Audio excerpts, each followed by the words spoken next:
Broadcasting live. It's America's longest running talk show on computers. It's Computer America, bringing you the biggest names in technology with guest interviews, new products, and your emails. Listen live at computeramerica.com on any device around the world.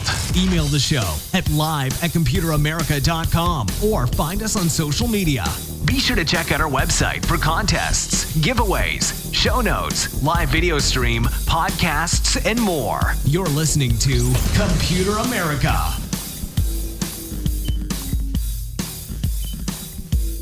Hello and welcome everyone into the Computer America Show. We are the nation's longest running, nationally syndicated radio talk show on computers and technology turned podcast. Everyone, welcome into the program. I hope that you're doing well and you are ready for today's show because you may have guessed it, it is Friday and we have Ralph Bond. He is going to be joining us here and talk about 4 amazing stories, plus a little bit extra. We'll get to that later.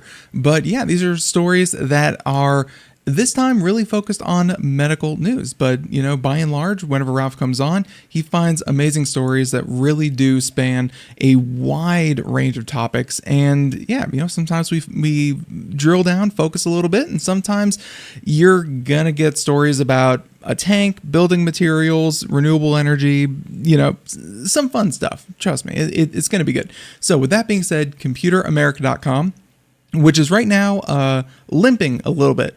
We are working on it, and we'll get to that. But if you go to the homepage, you will see all of the past shows that Ralph has been on, and anything that Computer America does, including links to social media, you can find there on the homepage as well. If you click some of the links at the top, hopefully by the time that you hear this, because by the time that you hear this, the show notes will be up. We'll have everything working. So with that being said, everyone, welcome into Computer America. Let's go ahead, bring on Ralph, and just have fun with it on this, I would say, relaxing Friday, but you know, sometimes things just get a little crazy. And once again, he is our science and tech trends correspondent. Always happy to have him on. Ralph, how have you been? I'm doing okay. I'll tell you what, in the world of computers, it's either hardware or software, but you're really in trouble when software and hardware at the same time are a problem. But I'm sure the website will come back in great shape very soon.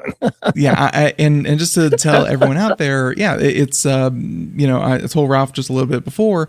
Seems like WordPress and AI always has to make a mention, so might as well throw it in early. I think AI has really ramped up. You know, Ralph, like a lot of the internet is just underpinned by these massive services like WordPress, like you know, Cloudflare. You know, we know what happens when that goes down, and I think AI is really good at kind of going through that documentation and finding ways to exploit that. So I think that's what's happening. Millions of websites were affected last week. Apparently, one of them ours, and yeah, we'll hopefully get it all working. But that's not really the listener's problem. That's my problem. Ralph, let's tell the nice folks, especially if they're new, what it is that we try to do here. That's right. Well, if you're new to the show, welcome. It's great to have you. And what Ben and I do every Friday is highlight 4 articles that show us key trends and developments in all things science and tech. Now, this week it's going to be medical, but normally it's a mixture. And that could include everything, of course. Almost every story has artificial intelligence, but we also look at robotics, medical technology, sustainable energy technology, transportation advances, agricultural tech, construction tech, space research, physics, on and on. You name it. But most important of all, this is the key if you're new to the show. We're going to give you hope for a better future thanks to amazing breakthroughs happening every single day in the world of science and technology. Absolutely. And I can't think of a better place to start than neural monitoring, reading your mind. Yes, that's yes, exactly to right. Extent. Yes. Ralph, story number 1 is something that, well, actually, I should say story number 1, but in big red letters, which I don't know if that would translate to the show notes, but everyone out there, you can go to computeramerica.com and you can see, you know, many segments there on the homepage. And when you find today's show, the 22nd of May, you will see all medical tech special. So we'll start medical tech. Yep. Here we go. The first one comes from, first story comes from Penn State, the Penn State website. This is a great story. The headline here is 3D-Printed brain sensors may unlock personalized neural monitoring. And I'll tell you what, Ben, the big key trend you and I have been seeing in this last several years in medical tech is personalized. So this is really interesting. Great stuff from Penn State, pardon me. Let's get into it here. Researchers at Penn State have developed a new type of soft 3D printed brain sensor designed to match the unique shape of each individual's brain. There's that personalization. So a side note here. Oh, by the way, in the show notes, when you see text that's blue colored, that's my inserts, my additions to the article. So a side note here, the new sensors are for diagnosis and treatment of neurological diseases. And a key trend, again, I want to stress it again and again, personalized medical devices and treatments. This fits that category beautifully. So traditional brain sensors called bioelectrodes are typically rigid and made in standard shapes, which makes it difficult for them to fit the brain's complex folds and curves. This mismatch can reduce signal quality and even damage delicate brain tissue. Now, that's the problem. But to solve this problem, the Penn State research team created flexible sensors made from a soft, water-based material called hydrogel. Wow. And you can see that well in the image there that you're showing right now, that the little sensors conform to the unique and personalized shape of your brain. Yeah, it's and you know I think everyone knows that brains are usually not very smooth unless Yes. you're special. But no, they're they have the little ridges. So I never really considered, Ralph, that that could actually be an impediment to I figured you stick something in your skull, you kind of get past the skull, you're good to go. You can kind of read the brain as it goes. But no, this is making sense. Yeah, it is. It's really quite a remarkable breakthrough. And here's how they did it. They used magnetic resonance imaging scans of a patient's brain to build a detailed digital model. Side note here again, this is an example of a big trend in medicine and elsewhere too. Digital twins. Digital twin of your heart, we talked about a few weeks ago. Surgeons could use to practice before they open you up and do the actual surgery. So again, they use magnetic resonance imaging scans of a patient's brain to build a detailed digital model, then design and 3D print electrodes that precisely match the person's brain structure. This allows the sensors to conform closely to the brain's ridges and grooves, improving contact and accuracy. Wow. The sensors also feature a honeycomb-inspired design, which makes them both strong and stretchable while using less material. And here's another thing that you and I have seen. Nature-inspired technology. Time and time again, not just in medicine, but elsewhere, we see scientists and researchers looking at how does nature do something? Maybe we can take that formula and apply it to something like this. That's the case here. Again, the sensors feature a honeycomb-inspired design. And compared to traditional manufacturing methods, this 3D printing approach developed by Penn State is faster, cheaper, and easier to customize. And in tests on models and in animal studies, the personalized electrodes showed better performance, maintaining stable signals without causing immune reactions or damaging tissue. Wow. To see some of the figures, the research paper is actually linked in the article, and Right. I believe you have linked to the article, so it's pretty easy to find. It's like the first link there. But no, There they you have go. some of these figures here. Yes. And it's the amount of effort, it's like, oh, so they took a scan and they just make it mold, and that's super simple. But it's kind of taking technology that we all kind of take for granted, that's all already available, and then putting it in a unique way. Always seems like the best result to me because it's a known technology. So no, it's just really cool to see. No, that's a good point. Again, taking things that are known, but combining them in a new way to achieve a different goal than originally the technology was designed for, which I think is kind of fun. So because they fit the brain more naturally, these electrodes, they can capture clearer and more reliable neural data. Overall, the technology could improve how scientists monitor brain activity and may lead to better diagnosis and treatment of neurological diseases. In the future, personalized brain sensors, there's that personalization. In the future, personalized brain sensors could play a key role in advanced medical care and brain-computer interfaces tailored to individual patients. Wow. Yeah, a story like this is going to have strong tie-ins with story number 3 when we get there, Yes, yes. later on in the show. And I'm sure that, and really this is just what science kind of does is, this is a grad student's or a department's in a particular university's kind of project.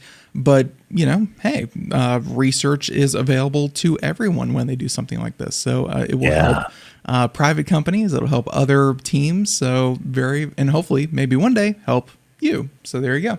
There it is. Yeah, very cool. And good job to Penn State for doing that research. Awesome to see.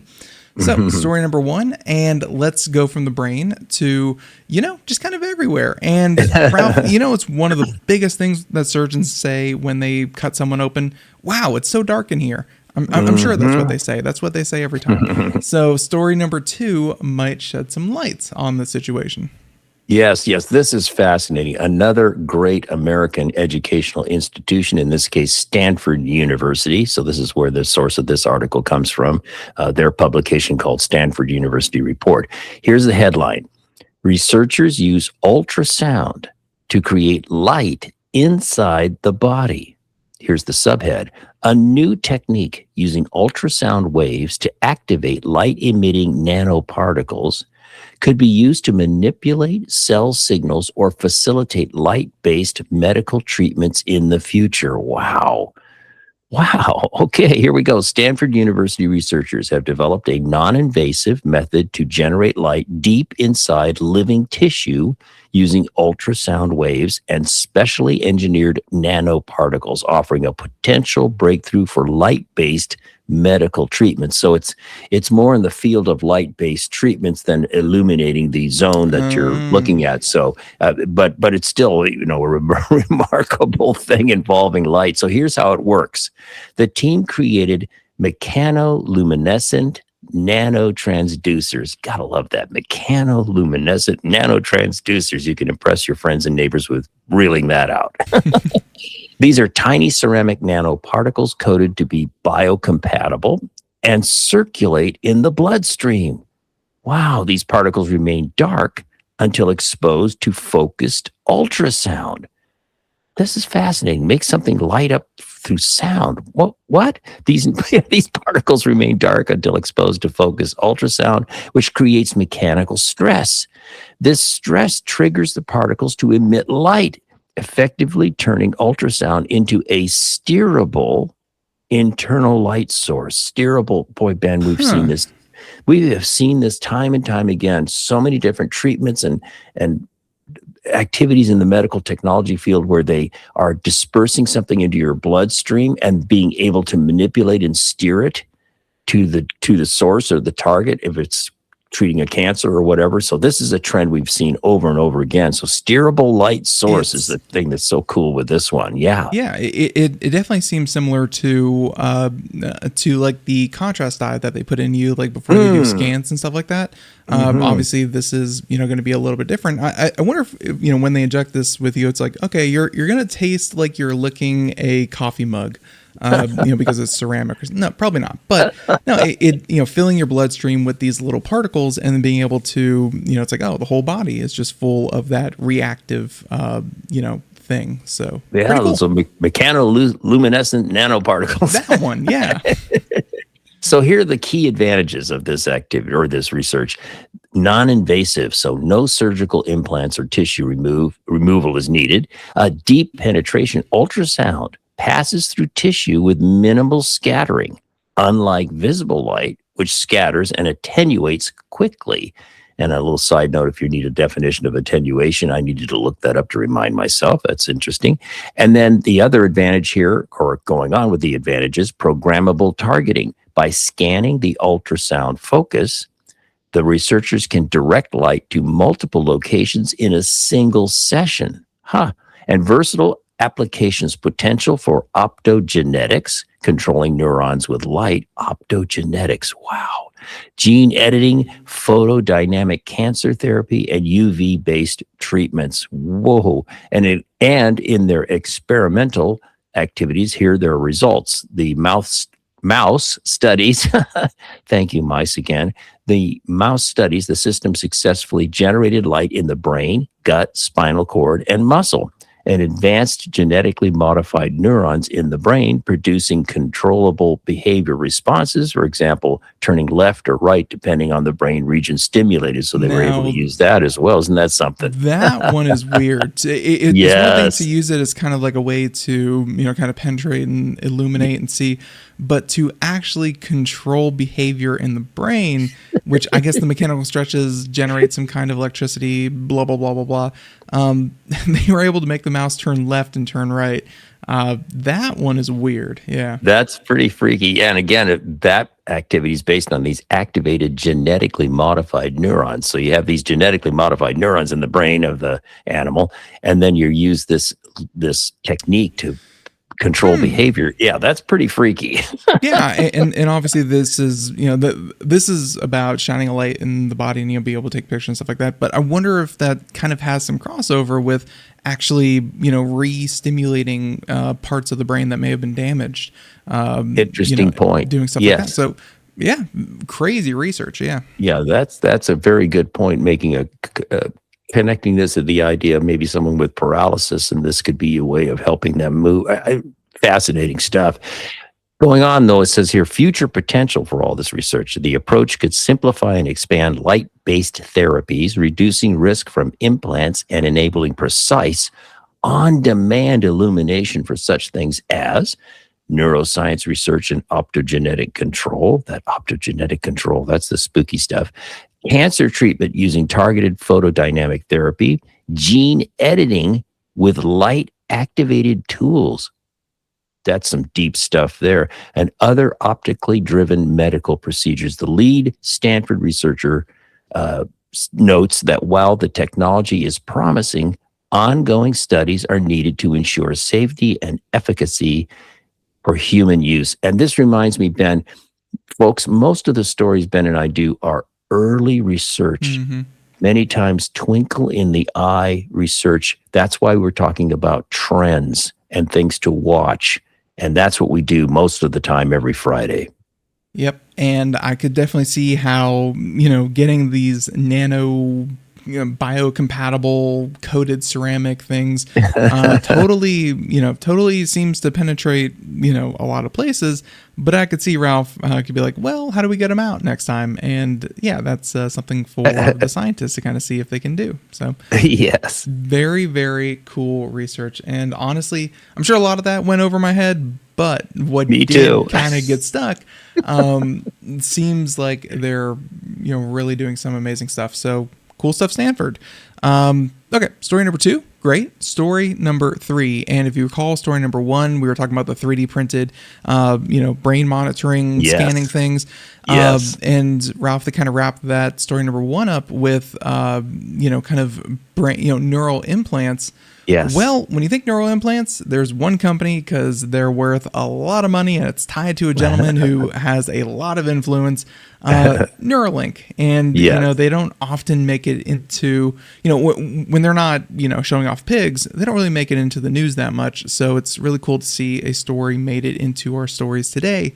And Ralph, let's talk about Neuralink and story number 3. Yeah.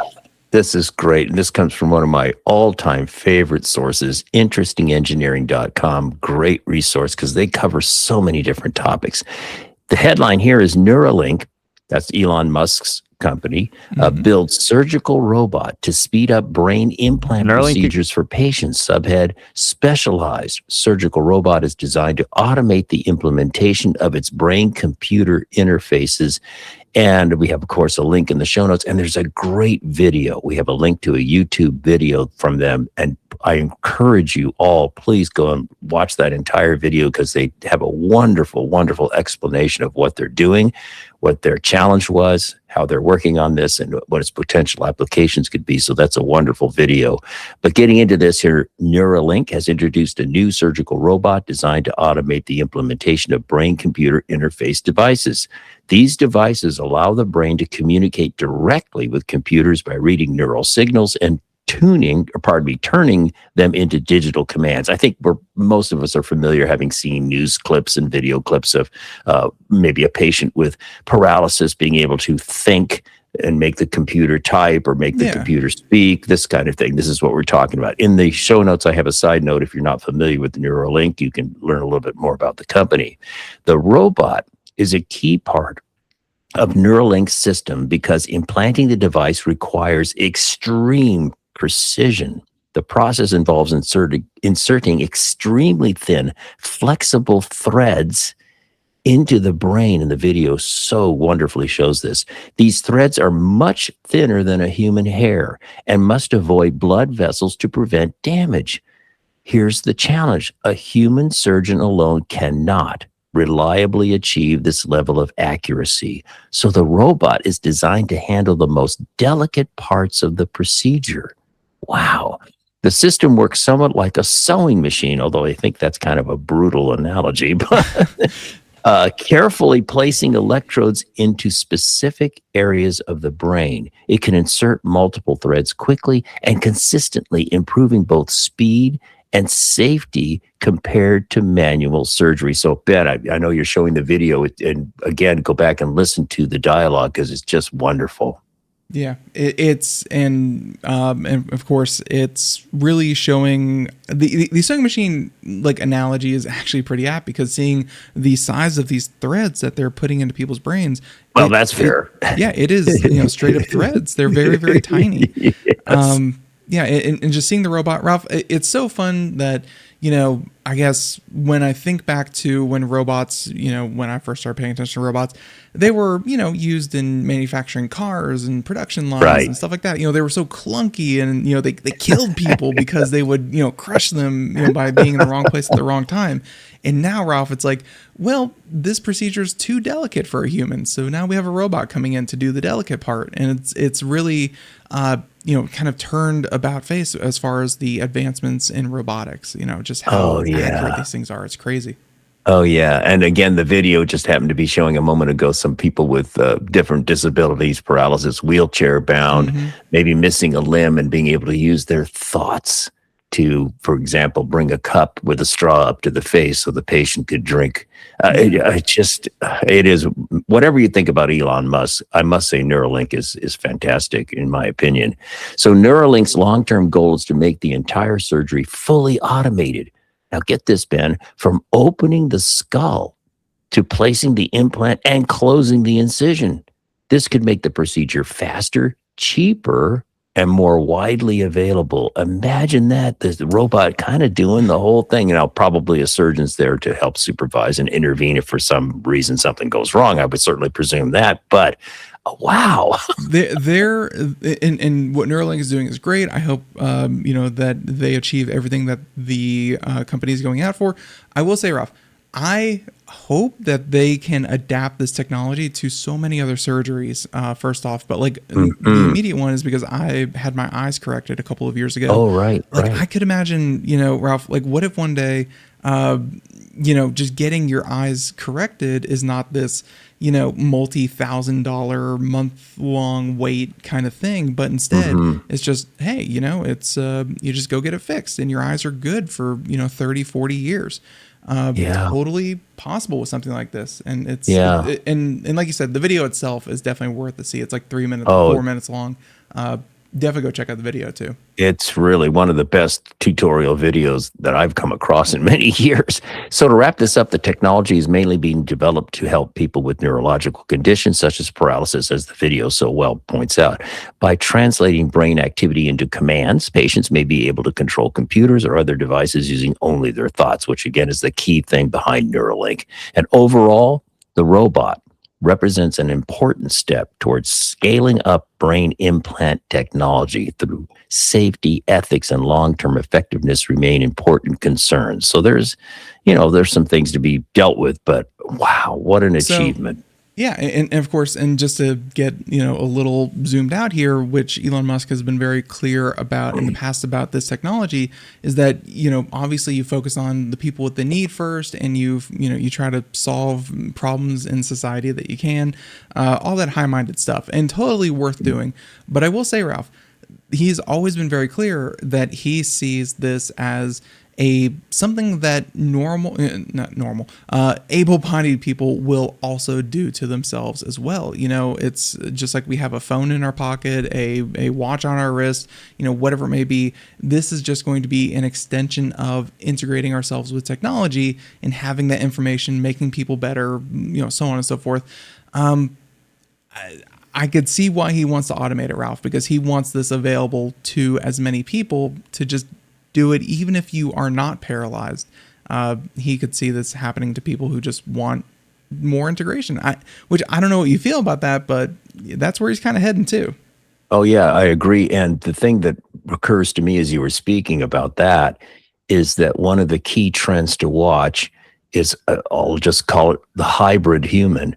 So it's one thing to have glasses that give you, information, or to have your smartphone things, but we're talking about hybrid human, where technology is physically integrated into your body, and so that you're no longer just a purely biological thing. You're a hybrid. You're a combination of implanted technology plus your body equals a new kind of human experience, if you will. Like, even if it's not there to just serve you ads from Google or something, at the very least, Ralph, like, you could have these implants that, maybe one day you get, take story number one with the monitor that would contour to your brain, maybe give the same technology, contour to your heart, contour to your lungs, contour to, whatever organ, and have everything kind of automated and implanted surgically with a robot.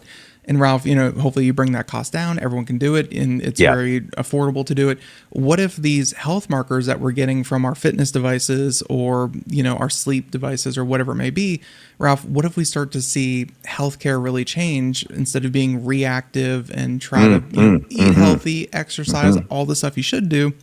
Instead, Ralph, everyone has these data markers that are, just available and studied and constantly monitored, and you're like, okay, Ben's been not breathing as well for the past 6 months. Let's bring him in, figure out why he's not breathing, and catch something early. Be more proactive instead of reactive in our healthcare. So true. I can definitely see it. Absolutely. So there you go. And do I think Elon Musk is the one to do it? Probably not. But do I think it's going to happen? The writing is kind of on the wall. So yeah. Absolutely. Key trend. Story number 3. Story number 4. Let's go ahead, scroll down again if you're in the show notes.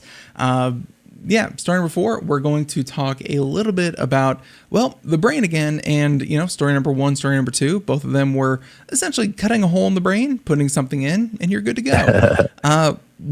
This one is going to, be also injecting something in the brain, but really getting a sense of not just blindly, pop it in, see what happens, but actually seeing what happens when you put some, drugs in the brain. This is really cool. Yes. So, Ralph, story number 4.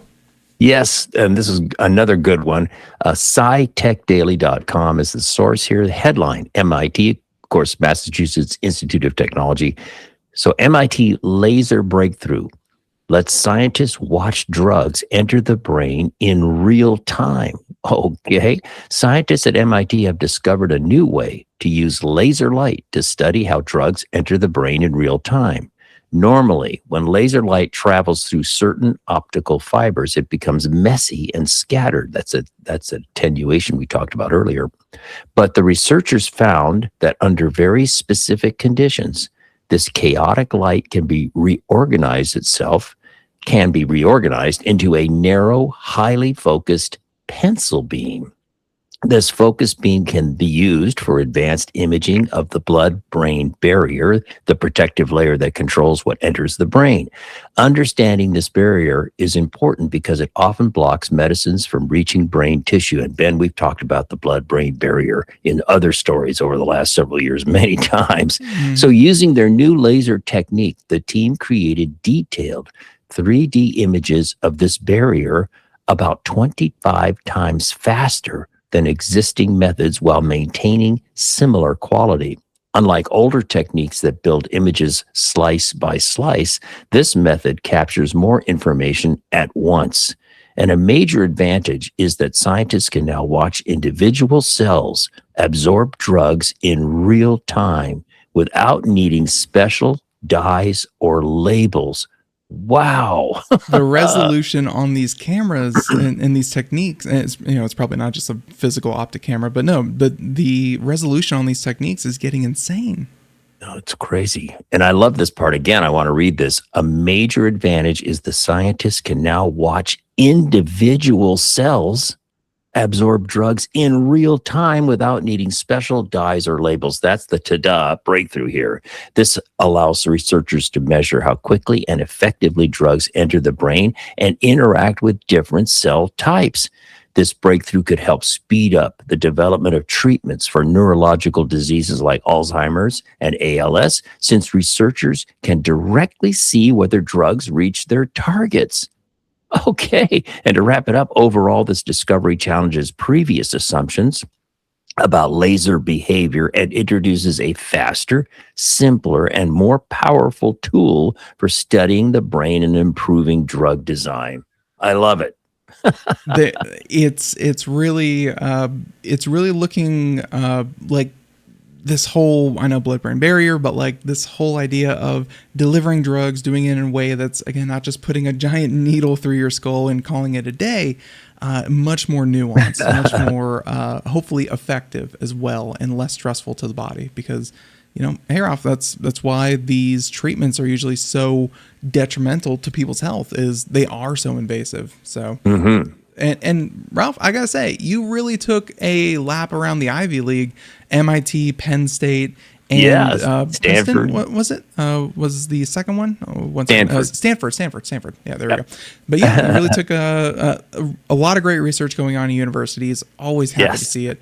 And yeah, some amazing stories. Ladies and gentlemen, if you want to find those stories, come on out to Computer America. Don't poke around too hard until I figure out my own blood-brain barrier going on with the site. It's just things are a little wonky, but you can go there. You can see it right now if you wanted to. And with that being said, if you follow along in the show notes, you may notice there are more stories. And don't worry, Ralph picked that out just for you. These are stories that are also great. They're wonderful. You should know about them. But unfortunately, we try to keep the show a little bit more condensed, a little bit more conscious of your time. And therefore, you can come out to the site, get some homework, and read these amazing articles that Ralph will at least give you the headlines so you know what to look for. So yeah, let's go ahead. So we call these honorable mentions. We have 4 of them. And the first one comes from the European Space Agency, headline Helium-3 mining on the lunar surface. This is an interesting concept, an idea that they have for mining helium-3 on the moon. So check that out. That's fun. Our next one is from techexplorer.com, headline No batteries, just body heat, demonstrating the potential of battery-free sensing. This one's really cool. Check that out. Next one is from livescience.com. Scientists think a hidden source of clean energy could power Earth for 170,000 years. And they figured out the recipe to find it. Subhead, researchers have compiled a list of ingredients that could help resource exploration companies locate huge reservoirs of clean hydrogen, a critical element in the transition away from fossil fuels. Wow, a big mouthful there, but that's a good one. Check that out. That's a really fun story. And let's see here, we're going on down to sciencealert.com. Headline, Evolution favored genes linked to red hair, and vitamin D may be why. Hey, the reason I picked this was, I've got almost nothing left, and it's all white. But I was a flaming red, well, not flaming. I was a redhead, a strawberry blonde, technically, and alabaster white skin growing up on the beaches of Southern California. That's a combination that leads to a lot of skin cancer, let me know. But this explains that I had a genetic advantage for people living in dark, cloudy areas like the Celtic areas of Wales and Scotland and Ireland and so forth. And that's why. So that's a fun story. It's a really interesting one. Always fun to explore why are these things happening that are different between us. But still, Ralph, and I commiserate with you. I was just a wee little 2-year-old with a bright head of red hair. And my mother said, Yeah, let's go to South Florida. That's where we need to raise this thing. the This answer. little butterball turkey of a boy. We need to put him in South Florida. So there you go. Hilarious. So everyone, that is our show today. I hope that you enjoyed it. These are some amazing stories. Come on out. And again, even though we talked about the stories, come on out, check out the show notes, check out the videos. These, a lot of them had videos that we didn't get to. Check those out. And everyone, thank you for tuning in. ComputerAmerica.com for everything. Ralph Bond, once again, science and tech trends correspondent. And until next Friday, hey, I want you to have a great week. Do something fun. Have a great weekend. Catch you next time. Bye, everyone.